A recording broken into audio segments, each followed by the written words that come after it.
Hi everyone, and welcome back to the Southerners Northern Garden. So videos are going to be a little late. We have had the weather dip down here in Ohio again, as a lot of other states, and this Alabama boy, while he's lived up here almost 6 years and can handle the cold, I do not adjust well when it starts getting warm and then cold and then warm and then cold. My sinuses don't like it, I don't like it, my body don't like it, and then with the time change, it's just ruined me over the past week. So the garden itself, though, I just wanted to stop in and say the garden itself is doing pretty good. A lot of the perennials are poking their heads up that I planted last year. A lot of the shrubs that I planted last year are also looking really good. The small things, the roses that I was worried about so much. A couple months ago when I put down that keep out, keep away, whatever it's called from 𝗖𝗟𝗘𝗢𝗢, they are actually doing really well. So you can see all this new growth on them. They're coming out of the ground. We've got the alliums that I planted also coming up really nicely. But these roses are doing really nicely, even those that I couldn't even see. So like this one are showing new growth. So that's really exciting. All the tiny shrubs I planted have growth on them. The butterfly bushes are late. It's typical for them to not show any new growth yet. Butterfly bushes like it hot, and so that's one of the things that I don't prune on until probably late April, May. I like to see a little bit of growth before I start pruning on stuff. That way I know what I can remove that's dead, damaged, and diseased. But we're starting to show buds on our hydrangeas, which means we can also start pruning those in the next week. The temperatures are supposed to increase a little bit, so I'll be able to come out here and do more gardening tasks and get that done. I'm also seeing something that I've never seen in my own garden before, and that is this Tranquility Rose that I pruned in my rose pruning video. There is actually a sucker coming up from the bare root. You can tell the foliage from the growth is different. See all this green growth here? This is red. That is growth from the rootstock, and I need to dig down just a little bit and trim that out in my upcoming chores, because what that will do is that will produce an ugly red rose that I do not want in my garden. And so that's one of the cons to growing bare root roses. Nearly every rose in my garden except the Proven Winners ones. I guess I should repeat that. Every rose in my garden except the Proven Winners landscape roses like the 𝗖𝗢𝗘𝗢𝗢 Double Pink and the Atlas roses were purchased bare root from 𝗩𝗜𝗗𝗘𝗢𝗢𝗘. And 𝗩𝗜𝗗𝗘𝗢𝗢𝗘, I think the rootstock they use is like Dr. Huey or something like that. And it's a red rose. And when you plant bare root roses, they are grafted onto the rootstock, and so sometimes you'll get instances like this where the rootstock decides to send out a branch, and that branch will not match the flowers of the rose you purchased. Of course, it'll match the flowers of the rootstock of Dr. Huey, and those are red blooms. And so this is the first time this has happened to me, and I need to come out here and get that clipped out ASAP. You can kind of tell because it's growing directly from the ground. It's not growing from the actual limbs that are already above the ground. And so that's one of the things, although it's great and you can get a jump start by purchasing bare root roses, the next roses that I'm putting into my garden this year are own root roses, which means the roses were cut, clippings were taken, and they were rooted from those stem cuttings rather than grafted onto a rootstock.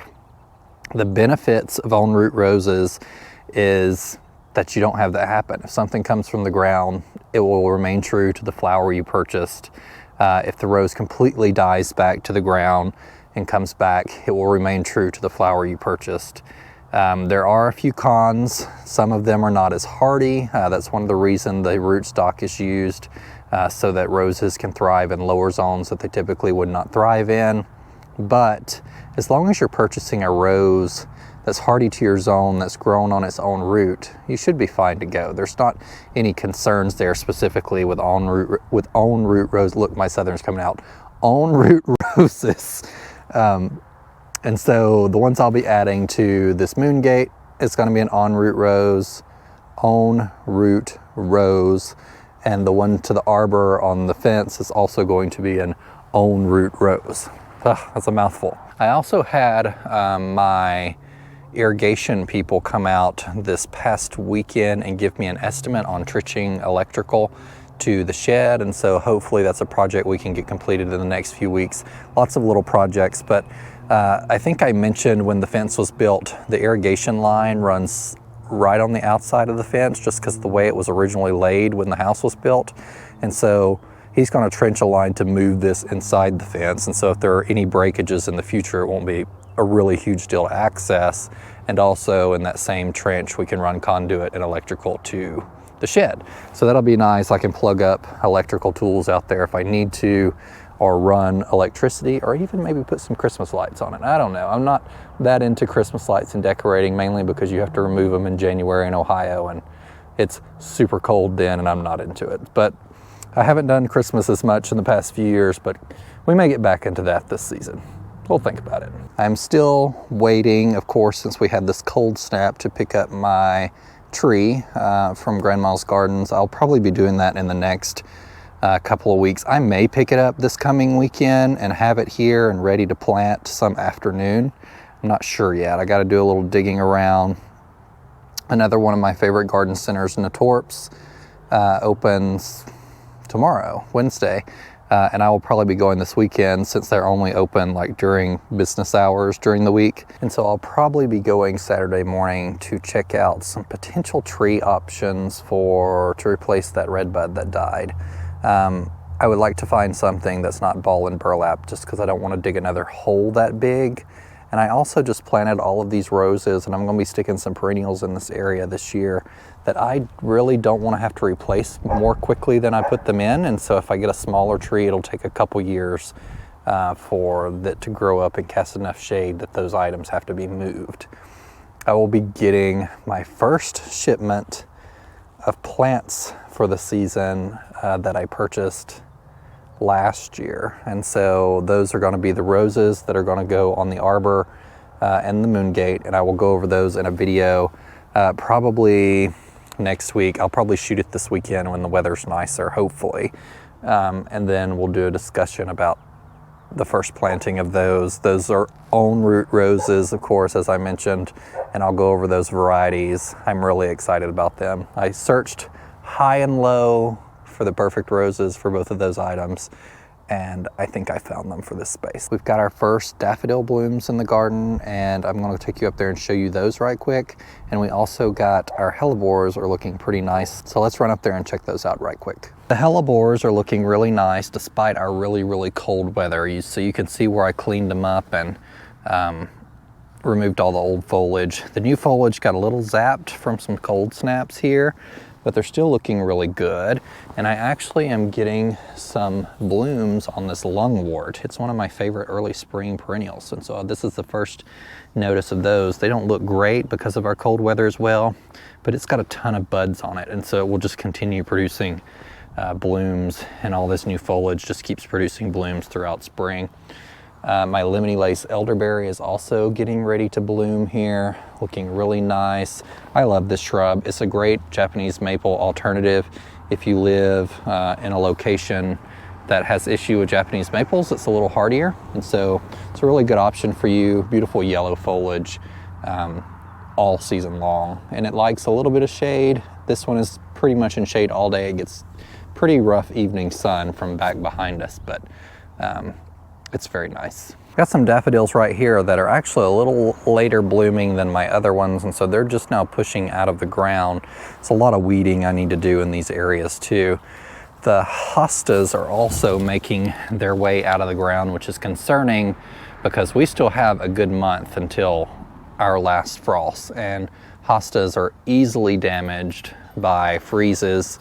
And so it's particularly concerning because those will pop out of the ground, and I have so many, they're difficult to cover. So because our late winters, early springs are so windy, it's one of the reasons I focus on plants that are not fussy, because I don't want them to have to be covered because it's just nearly impossible to cover them and just a disaster. My whole lawn would be covered in sheets if I had to cover fussy plants, and we're not going to deal with that. So My hydrangeas right here are budding up, looking really nice.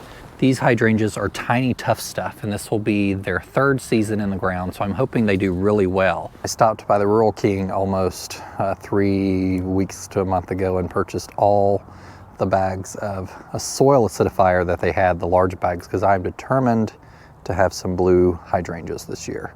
We're gonna try our best and see if we can get that. It's really difficult around here because our high pH soil and our water's really hard, but the county is recently softening our water, pre-softening and pre-filtering the water so it's not as hard. So I'm hoping now that the water's not so high pH that I can amend the soil, and when it's watered, we're not just raising the pH of the soil again, and I can actually get some blue hydrangeas. We're gonna test it anyway. It may take another year or more, but I'm gonna throw down a lot of soil acidifier and see if I can have that happen, at least to some of them this year. Here are the little daffodils that I have growing up. I don't have many daffodils in my garden yet. That's one of the things I'm going to be planting a ton of this coming year. But these are naturalizing really well, and I just got these from a local garden center a couple years ago. They're really short this year for some reason. I don't know if it was because we didn't have a cold enough winter and not enough moisture, but we had a pretty cold winter, and so it's just odd that these are as short as they are. They'll continue to grow up a little bit, but I just love these double blooms. They don't hold themselves upright very well, but they are really pretty. And that's it, guys. I just wanted to check in because the weather's been cold and I haven't been outside and been able to shoot videos because of that. But I hope your weather's doing better than mine and you've been able to get out in the garden and do a little cleanup, a little planting potentially if you're lower than me. I will start planting probably in the next week or so. The roses will probably be the first thing I get in the ground because even if the weather's cold, they will fare okay, or I can stick a bucket on top of them to protect them a little bit. I'm gonna make sure that I don't immediately plant them outside because they were most likely came from a greenhouse and maybe a little further ahead than my zone. And so I don't want to shock them and cause any issues there. So we'll slowly acclimate them to outside temperatures if the weather's not gonna be nice. And then we'll get those planted in the ground in a future video. So follow along for that. And remember, in a world full of hate, be a light. Take care, everyone.